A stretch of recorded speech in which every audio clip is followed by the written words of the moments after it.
अनुराग भदौरिया, आपके साथ शुरुआत करना चाहूंगी। इस घटना को कैसे देखना चाहिए? देखिए, एक चीज आपको मान के चलनी पड़ेगी कि सरकार किसकी उत्तर प्रदेश के अंदर में? भारतीय जनता पार्टी की सरकार है। और भारतीय जनता पार्टी की सरकार में महिलाओं के साथ जो अन्याय हो रहा है उस पर राजनीति कौन कर रहा है? सरकार के लोग खुद ही राजनीति कर रहे हैं। अगर 2 साल में बोल रहा हूं, मां, जैसा कि कहा जा रहा है, मां 2 महीने से अपनी भटक रही थी थाने, और जिसको आरोप लगा रहा है उसी के घर में थाना खुला हुआ है। तो 7 साल से सरकार क्या कर रही थी? मां भटक रही थी, दोनों उसके साथ न्याय क्यों नहीं किया? मैं पहली बात। दूसरी बात, राजनीति करने की बजाय आप न्याय दिलाने की बात नहीं कर, वहां पे क्यों नहीं कर रहे? हम तो कहते हैं कि बेटियों के साथ अन्याय बीजेपी की सरकार में बढ़ क्यों रहा है? और हम न्याय की मांग कर रहे हैं। हम कह रहे हैं अगर गलती हुई है, गलती की है और उसका नार्को टेस्ट डीएनए में गलती आती है तो जो गंभीर से गंभीर धाराएं हो, जो सबसे ज्यादा सजा हो, वो दी जाए उसे। हम तो सजा की मांग करते हैं, हम सुरक्षा की मांग करते हैं, परिवार की मां को सुरक्षा भी मिलनी चाहिए। हम तो न्याय की मांग कर रहे हैं ना। ये किसकी बात कर रहे हैं? राजनीति की बात कर रहे हैं। ये कह रहे हैं कि समाजवादी पार्टी का नेता, अरे समाजवादी पार्टी बचा रही है क्या? अनुराग भदौरिया, समाजवादी पार्टी सरकार में क्या? मुझे बोलने दीजिए। अनुराग भदौरिया, आपने मेरा काउंटर सवाल ले लीजिए। काउंटर सवाल लेंगे ना, मतलब सुन लीजिए, थोड़ा सवाल भी सुनिए। मैंने आपसे पूछा कि इसमें ये घटना कैसे देखते हैं, आपने बता दिया कि वो कार्रवाई नहीं हो रही। मैं इसलिए पूछ रही हूँ ये क्योंकि डीएनए टेस्ट की मांग कौन उठा रहा है? और आपकी जब सरकार थी तो कितने केसेस में डीएनए टेस्ट हुआ है? मुझे वो भी आप, क्योंकि आते हैं आंकड़े लेकर, अगर आए हो तो वो भी रख दीजिए सामने। बोलूं?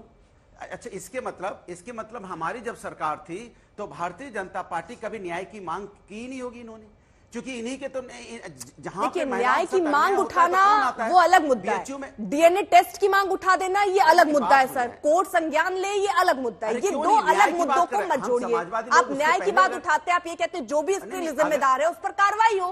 आप डीएनए टेस्ट की बात कर रहे हैं सर। तो बोलने तो दीजिए। अरे मैं कह तो रहा हूं, जिम्मेदार अगर आता है, नार्को टेस्ट होता है, डीएनए होता है, अगर उसमें जो व्यक्ति जिम्मेदार आता है उसे कड़ी सी कड़ी सजा देनी चाहिए। हम मांग करते हैं। आपकी सरकार में कितने डीएनए टेस्ट करवाए आपने रेप के ऐसे आरोपियों पर? कितने सरकार में चले गए? घटना अभी हो रही है, आप चले गए। डीएनए टेस्ट की परंपरा थी क्या? आप बताइए मुझे, डीएनए टेस्ट करवाने की बात क्यों की गई? आपके नेता, आपका एक नेता, उसका नाम इसमें सामने आ जाता है तो डीएनए टेस्ट होना चाहिए।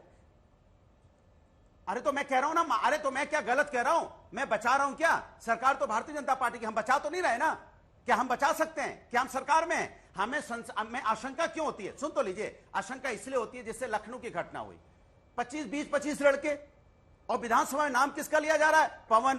पवन यादव और उसका अरबाज का, मोहम्मद अरबाज का नाम लिया जा रहा है। क्यों भाई? 20 लड़के, उनका नाम नहीं लिया जाएगा? इसलिए इनकी मनसा पे शंका होती है, क्योंकि राजनीति करते हैं। सबका नाम लीजिए ना और सबको सजा दीजिए। अगर कोई बच्चे के साथ अन्याय करेगा, कोई नहीं बचना चाहिए। मैं कहता हूं कोई नहीं बचना चाहिए, लेकिन राजनीति कौन करता है? इस पे राजनीति करने की क्या जरूरत थी? विधानसभा में 2 लोगों के नाम लेने की क्या जरूरत थी? माननीय मुख्यमंत्री जी को सबका नाम लेना चाहिए। इसके मतलब आपका आशय क्या है? आपकी सोच क्या है? न्याय दिलाने की नहीं है, आपकी सोच राजनीति करने की है। हम न्याय की मांग कर रहे हैं। हम कह रहे हैं कोई वहां पे न्याय होना चाहिए। अगर किसी के साथ अन्याय हो रहा है, बच्ची के साथ न्याय होना चाहिए, तभी तो हम नार्को टेस्ट की बात कर रहे हैं, तभी तो हम डीएनए की बात कर रहे हैं। इनकी तरह थोड़ी है कि बीएचयू में घटना जब होगी तो उनको बचा लिया जाएगा, उन पे बुलडोजर नहीं चला जाएगा। हम उनमें से नहीं है। हम कहते हैं अगर हमारे नेता का नाम आ रहा है, जैसा आप कह रहे हैं, अगर आ रहा है तो उस पे ठोस कार्रवाई होनी चाहिए, लेकिन सच तो सामने आना चाहिए ना। कहीं बीजेपी राजनीति तो नहीं कर रही है। राकेश जी, उन्हें सीधे तौर पर मंशा पर सवाल है। वो ये कह रहे हैं कि हो सकता है उनके नेता को फंसाया जा रहा हो, डीएनए टेस्ट करा लीजिए, अगर वो आरोपी है तो करिए कार्रवाई।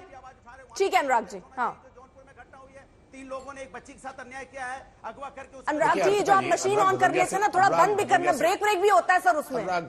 राकेश त्रिपाठी,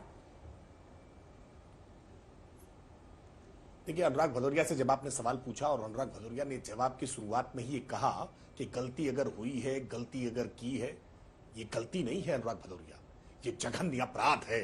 12 वर्ष की मासूम बच्ची है, पॉस्को एक्ट का मामला है, आजीवन कारावास और मृत्युदंड के प्रावधान है इसमें।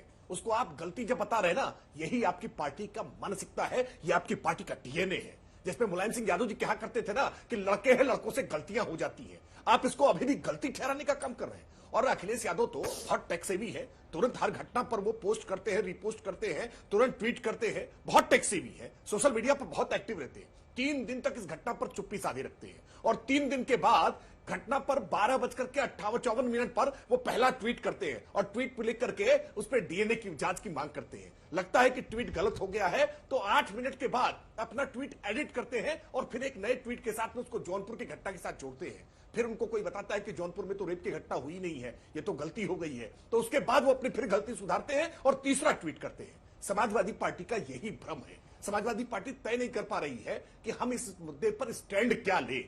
कारण क्या है कि ये समाजवादी पार्टी का नगर अध्यक्ष है, कारण क्या है कि ये इनके मजहबी तुष्टीकरण वाले वोट बैंक का है। इसलिए इस पीडीए के पीडी को निकाल करके पीड़ित में डाल दो, ए की केवल चारों तरफ से पहरेदारी करो, ए पर कोई नुकसान न होने पाए, ये सारा प्रयास इसका है। लेकिन आप निश्चिंत रहिए अनुराग भदौरिया, पीड़िता बच्ची को न्याय दिलाना यह सरकार की सर्वोच्च प्राथमिकता है। हम न्याय भी दिलाने का काम करेंगे और पर्यवेक्षणीय कार्य में जिनसे लापरवाही हुई है, उपेक्षा हुई है, जिन्होंने ये अपराध किया है, उन पुलिसकर्मियों को दंडित करने का भी काम हमने किया है, उनको सस्पेंड करने का भी काम किया है। हमने थानाधीश को भी सस्पेंड किया है, चौकी इंचार्ज को भी सस्पेंड किया है, एक पुलिसकर्मी को भी सस्पेंड करने का काम किया है। स्पष्ट है, मुख्यमंत्री जी ने भी पीड़िता और उसके परिवार से मुलाकात की है। पार्टी के हमारे आज एक प्रतिनिधिमंडल भी जाकर के मिला है, लेकिन समाजवादी पार्टी का प्रतिनिधिमंडल क्यों नहीं गया? हर घटना में समाजवादी पार्टी का प्रतिनिधिमंडल बहुत द्रुत गति से पहुंचता है, लेकिन यहां पीड़ित अति पिछड़े वर्ग से है, 12 वर्ष की बच्ची है, उसके पिता तक नहीं है, गरीब परिवार से है, लेकिन आपके मन के भीतर कोई संवेदना नहीं है। आप नार्को टेस्ट करने की बात कर रहे हैं, आप कह रहे हैं कि उसका डीएनए सैंपलिंग होनी चाहिए। मैं अनुराग भदौरिया से एक मासूम सा सवाल पूछता हूं, गैंगरेप का आरोप है, गैंगरेप के आरोप में आप डीएनए की सैंपलिंग करेंगे भी तो किसी एक व्यक्ति का नाम निकल करके आएगा ना। मैं आपका ही सवाल अनुराग भदौरिया से ले लूंगी। मैं एक मासूम सा सवाल आपसे भी पूछना चाहती जिसको आप हूँ, डीएनए के पीछे छुपकर बचाना चाह रहे हैं। ठीक है राकेश जी, मैं एक मासूम सा सवाल आपसे पूछना चाह रही हूँ। हर बार जैसे अभी अनुराग भदौरिया भी कह रहे हैं कितने दिन तक सब चीजें होती रही, उनकी माँ जो है घूमती रही, कोई कार्रवाई नहीं हुई, अब आप अधिकारियों को भी हटा रहे हैं, जैसा आपने खुद कहा कि कार्रवाई हो रही है। जब आप डंकी की चोट पर ये कहते हैं कि मुख्यमंत्री का खौफ है, मुख्यमंत्री कानून व्यवस्था पर पूरी तरीके से लगाम लगा के बैठे हैं, तो ऐसे में ये कौन से अधिकारी जो बार बार इस तरह से ढिलाई कर देते हैं और बाद में उनको ही सस्पेंड करना पड़ता है? ये नकेल वहां क्यों नहीं कसी जा पा रही पहले से? सर देखिए अर्पिता जी, इस बात देखिए अर्पिता जी, इस बात को स्वीकार करने में कोई गुरेज नहीं है कि कुछ ना कुछ खामियां कमियां कई बार शासन प्रशासन में होती है, लेकिन जैसे ही संज्ञान में शासन के शीर्ष स्तर पर आती है, नेतृत्व के शीर्ष स्तर पर आती है, हमने तुरंत कार्रवाई करके दिखाया है। लखनऊ के जो गोमती नगर की घटना का जिक्र कर रहे हैं ना, उस गोमती नगर की घटना पर भी प्रॉम्प्ट एक्शन लेने का काम किया, पूरा का पूरा थाना सस्पेंड करने का काम किया है। एडीसीपी, सीपी, एसीपी सबको सस्पेंड करने का काम, सबको निलंबित करने का काम, ट्रांसफर करने का काम उत्तर प्रदेश की सरकार ने किया है। हम ये लड़कों की गलतियों पर पर्दा डालने का काम नहीं करते हैं, हम जाति और मजहब देखने का काम नहीं करते हैं। और अनुराग भदौरिया, ये राजनीति जाति और मजहब की आप करिए, ये एमवाई का समीकरण आप बनाते रहिए, आप देखते रहिए कि उसके पीड़ित की जाति क्या है, आरोपी की जाति क्या है। हमारे लिए ये अपराधी है और जघन्य अपराध किया है और जघन्य अपराध करने वाले को छोड़ेंगे नहीं। ठीक है अनुराग जी, जवाब देखिए अर्पिता जी, आपने देख लिया, आ गए लास्ट वहीं पे कि जाति धर्म की एमवाई की राजनीति। अरे भैया, सरकार आपकी है, पुलिस आपका है, प्रशासन आपका, रो क्यों रहे हो भाई? कार्रवाई करने की जिम्मेदारी आपकी है ना, फिर आप हल्ला क्यों मचा रहे हो? यहाँ पे समाजवादी सत्ता में है, कर रहे हैं ना, इतने दिन से भटकती रही, उसके साथ अन्याय होता रहा। इसका मतलब खाकी का रौब खत्म हो गया ना, खाकी का रौब खत्म हो गया ना। आप मानिए खाकी का रौब खत्म हो चुका है, इसीलिए बच्चियों के साथ लगातार अन्याय हो रहा है, चाहे बीएचयू घटना हो, चाहे आप अयोध्या की बात करो, चाहे लखनऊ की बात हो, चाहे हाथरस की बात हो, कहीं की बात हो। इसके मतलब आपका खौफ खत्म हो चुका है और उससे आप भाग नहीं सकते। आप पुलिस को बचाने के लिए, प्रशासन को बचाने के लिए जात धर्म की राजनीति का आपने यहां शुरू कर दी। अगर हम न्याय की मांग कर रहे हैं तो इसका एंगल बदलने की बात कर दी। अरे गलती आपकी, पुलिस आपकी, और आप उसको न्याय नहीं दिला पाए। पुलिस का खौफ नहीं, इसलिए इस तरह की भागे भागे उत्तर प्रदेश नहीं, हम बचा लेंगे, हम बचाएंगे। अरे सरकार आपकी है, बचाएंगे हम। इसके मतलब आपकी नियत ठीक नहीं है, आप नियत से काम नहीं करना चाहते, आप बच्ची के साथ न्याय न करके आप राजनीति करना चाह रहे हैं। शर्म आनी चाहिए आपको, शर्म आनी चाहिए कि आप राजनीति कर रहे हैं। आपको न्याय दिलाने की राजनीति करनी चाहिए। सर्वाधिक है, जहां फोटो ठीक है ना, आप क्यों नहीं चले गए? अयोध्या क्यों नहीं चले गए? सरकार आपकी है और हमारे ऊपर आरोप लगा रहे हो आप। कमाल की बात कर रहे हो। आपको तो शर्म इसलिए नहीं आ रही है क्योंकि सरकार भी हमारी बता रहे हो। चरित्रहनन करने का कार्य कर रहे हैं। अनुराग भदौरिया 12 वर्ष की बच्ची का चरित्रहनन करने का कार्य सरकार में हुई है। आपकी पार्टी के नेता बच्ची के साथ अन्याय हुआ है आपकी सरकार में। ठीक है, दोनों लोग रोकिए प्लीज। मैं पंकज श्रीवास्तव का रुख करना चाहूंगी। ऐसे चीखा चिल्ली से देखिए कुछ होगा नहीं सर, ऐसे चिल्लाने से कुछ नहीं कि मेरी सरकार नहीं है, तुम्हारी सरकार है, तुमने क्या किया, हमने क्या किया, इससे कुछ नहीं होगा सर। जनता बहुत बखूबी देख रही है कि किस सवाल का कितना जवाब मिल पा रहा है। ठीक है, अनुराग भदौरिया को आवाज कम कीजिए सर, अच्छा नहीं लगता मुझे, लेकिन प्लीज। राकेश त्रिपाठी को मैंने कहा, वो चुप हो गए, बट आप रुकते नहीं है sir, please sir. Pankaj Srivastava, जिस तरह की घटना है और अखिलेश यादव का ये कहना कि इसमें डीएनए टेस्ट होना चाहिए, आपको लगता है ये ठीक है?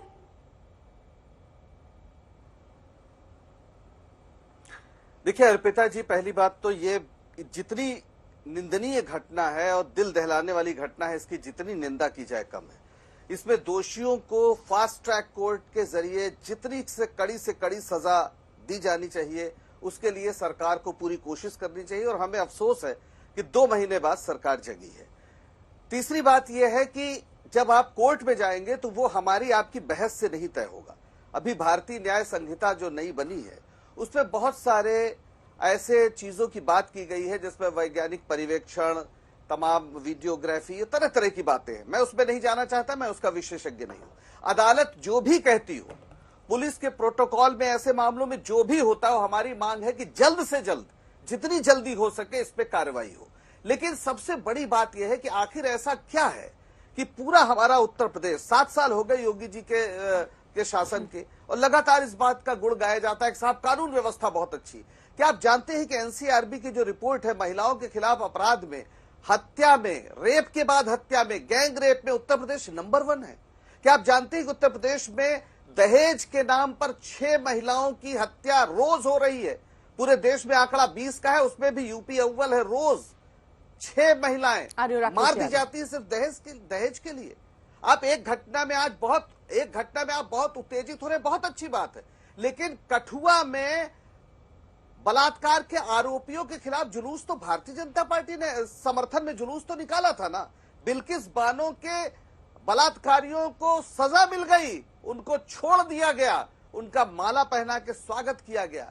और जाति और धर्म देखते हैं आप इस तरह के हीनियस क्राइम में, इस तरह के गंभीर मामलों में आप जाति और धर्म देखते हैं। आप देखते हैं कि अगर मुस्लिम, यादव, इस तरह का कोई अपराधी है तो वो अपराधी है, बाकी कोई अपराधी नहीं है। बीएचयू की, आईआईटी की लड़की के साथ गैंग रेप करने वाले बीजेपी के जो आईटी सेल के लोग थे, 3 कितनों का घर गिराया गया, कितनों पर बुलडोजर चले, कितनी बार योगी आदित्यनाथ ने ताल ठोक कर कहा कि कड़ी से कड़ी सजा मिलेगी। चुप हो जाते हैं आप। इससे ज्यादा शर्मनाक बात कोई नहीं हो सकती। और इसीलिए उत्तर प्रदेश आज महिलाओं के खिलाफ रेप में, गैंग रेप के बाद हत्या में नंबर 1 है। शर्म आनी चाहिए। और इस घटना में जो भी कार्रवाई हो जल्द से जल्द, मैं कह रहा हूं अदालत जिस भी टेस्ट की बात करे, जिस तरह की बात करे, उसका प्रोटोकॉल होता है। जब पुलिस को जरूरत होगी जिस टेस्ट की वो कराएगी, क्योंकि अदालत में प्रूव करना पड़ेगा बहुत कुछ। क्योंकि जो पकड़े जाते हैं वो हमेशा कहेंगे हम निर्दोष हैं, लेकिन दोषियों को पकड़ना पुलिस का काम है। सरकार अगर 2 महीने तक उनकी नहीं सुन रही थी और तब उसने सक्रियता दिखाई जब लगा अच्छा इसमें कुछ राजनीति भी संभव है, ये अपने आप में बेहद शर्मनाक है। हम मांग करते हैं अपनी पार्टी की ओर से कि दोषियों को कड़ी से कड़ी सजा जितनी जल्द से जल्द हो सके फास्ट ट्रैक कोर्ट बनाया जाए, और कम से कम रेप जैसे मामलों में कोई जाति धर्म के मसले को लाने की गंदी कोशिश नहीं करनी चाहिए। लेकिन पंकज जी मुझे ये भी बताइए, डीएनए टेस्ट का जो सवाल उठता है, अगर अखिलेश यादव ये कह रहे हैं कि डीएनए टेस्ट होना चाहिए, तो कितने ऐसे केसेस में आपकी भी जहां सरकार है आप डीएनए टेस्ट करवाते हैं क्या? पहले मैंने अर्पिता जी देखिए, अर्पिता जी फिर मैंने आपको भारतीय न्याय संहिता का हवाला दिया। हम और आप नहीं तय करेंगे कौन सा टेस्ट होगा, ये अदालत टेस्ट करेगी। अदालत और आप मत कहिए ना मैं तय कर रही हूँ ना आप तय कर रहे हैं। अखिलेश यादव ये तय करवाना चाह रहे हैं तो आप मुंह खोल के ये बोलिए ना। यही मैं कह रहा हूँ, आप नाम लीजिए ना फिर कि अखिलेश यादव को ये कोई हक नहीं बनता कि वो ये कह रहे हैं। आप ये क्यों कह रहे हैं मैं और आप कह रहे हैं ना मैं कह रही हूँ सर। नहीं आप देखिए, आप जो कह रही है ना, मैं किसी के लिए जिम्मेदार नहीं हूं, मैं अपनी बात कर रहा हूं। मैं कह रहा हूं अदालत जो कहे सर, यही मजबूरियां है ना सर। जब आपकी भी उनके साथ आप भी साथ हैं तो मुंह खोल के आप भी नहीं बोल पा रहे उनका नाम, इसलिए आप भी बाएं दाएं दौड़ रहे हैं। अखिलेश यादव का नाम क्यों नहीं लेंगे? नहीं, अखिलेश यादव का नाम क्यों नहीं ले सकते? अखिलेश यादव कह रहे हैं कि वही तो मैं पूछ रही हूँ, क्यों नहीं ले सकते? और अगर इसमें क्यों नहीं ले सकते? वही तो मेरा सवाल था सर। नहीं, बोलिए ना कि अखिलेश यादव, आप बोल दीजिए कि भैया समर्थन नहीं करते। कहा नहीं ले रहा एक अपराधी को अपराधी के तौर पर देखना चाहिए। अगर समाजवादी पार्टी का नेता निकल जाता है तो डीएनए टेस्ट करवाइए पहले। अच्छा, तो आप नहीं, बिल्कुल नहीं, बिल्कुल आप अपनी बात मेरे मुंह में मत डालिए और आप यहाँ राजनीतिक लड़ाई मत कराइए। हम राजनीति करने नहीं आए। नहीं सर, वो कराने की मुझे जरूरत नहीं है। मैंने सीधा सवाल पूछा, इसमें लड़ाई की क्या बात होती है? वो हो सकता है आप बोल दें तो लड़ाई हो जाए। आप बोल देंगे तो हो सकता है लड़ाई हो जाए सर। अरे भाई, मैं नहीं जानता। मैं ठीक सर, रुक जाइए। ठीक है सर, राकेश जी से मैं जरा ठीक है। अदालत कहे कि जरूर होना चाहिए, नहीं कहे कि नहीं होना चाहिए। हाँ, बाकी कोई भी कहे, चाहे वो अखिलेश यादव भी कहे, तो ऐसा कहना नहीं चाहिए। वो कोर्ट तय करेगी और जिस तरह से ये कानूनी प्रक्रिया चल रही है उस तरह वो तय होगा। अदालत जो कहे ठीक है, वो मुश्किल है सर आपके लिए नाम ले पाना। ठीक है, वही मैं समझ नहीं पा रही हूँ कि अखिलेश यादव जो कह रहे हैं आप उसको कह क्यों नहीं पा रहे कि उन्होंने जो कहा वो गलत कहा या नहीं कहा। चलिए आप ठीक है, राकेश त्रिपाठी। ठीक सर, समझ गई सर। एक रेप केस को राजनीतिक मामला सर, ये राजनीतिक बनाया जा रहा है। उसको अगर सीधे तौर पर कोई भी ऐसी घटना को आप एक घटना के तौर पर देखिए ना सर। मुझे तो इस बात से भी आपत्ति है कि रेप को रेप तौर पर क्यों नहीं देखा जाता? ये क्यों बताया जाता है कि दलित की बेटी के साथ रेप हुआ? ये क्यों बताया जाता है कि किसी निषाद परिवार में ऐसा हुआ? ये भी कहना सर, मुझे लगता है रेप को रेप के तौर पर देखना चाहिए। ठीक है पंकज जी, प्लीज। राकेश त्रिपाठी, महिलाओं इसीलिए ज्यादा बुरा लग जाता है सर। महिलाओं इसीलिए ज्यादा बुरा लग जाता है सर, इसीलिए ज्यादा बुरा लग जाता है। ठीक है राकेश, इस पर जवाब आ रही हूँ मैं। कांग्रेस मत करिए। कौन क्या कर रहा है साहब? पंकज जी ठीक है, आप क्यों लड़ रहे हैं मुझसे सर? वो गलत कर रही है। राकेश त्रिपाठी पर भाजपा कांग्रेस राकेश त्रिपाठी आप गलत कर रही है। ठीक सर, आप रेप पर शुक्रिया मुझे बताने के लिए मैं गलत कर रही हूँ।